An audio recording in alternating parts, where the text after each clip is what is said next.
नहायत ही रिफ्रेशिंग आलू बुखारे का शरबत घर में कैसे बनता है, आज इसकी रेसिपी मैं आपके साथ शेयर करूंगी। तो आइए चलते हैं रेसिपी की तरफ।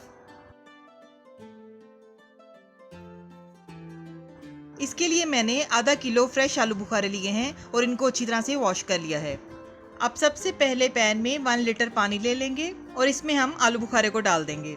इसके साथ ही हम 1 कप चीनी और 1/4 टीस्पून काला नमक डाल देंगे और इसको 20 मिनट के लिए हम जोश आने के बाद पकने देंगे। आलू बुखारे को पकते हुए 20 मिनट हो चुके हैं। अब हम फ्लेम को ऑफ कर देंगे और इसकी स्किन रिमूव कर लेंगे।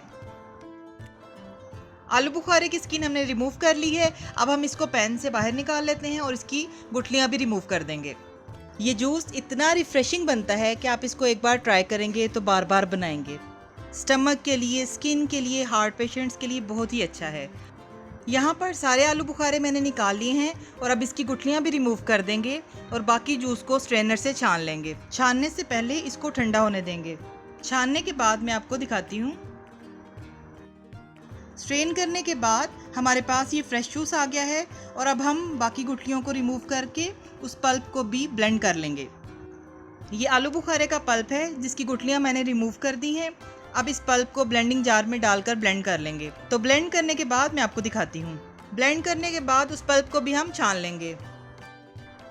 अगर अभी तक आपने मेरे चैनल को सब्सक्राइब नहीं किया तो काइंडली मेरे चैनल को सब्सक्राइब कीजिए, लाइक कीजिए, अपने फैमिली और फ्रेंड्स के साथ शेयर कीजिए और बेल आइकॉन पर क्लिक कीजिए ताकि जब भी मेरी कोई नई वीडियो आए तो आपको उसका नोटिफिकेशन फ़ौरन मिल जाए।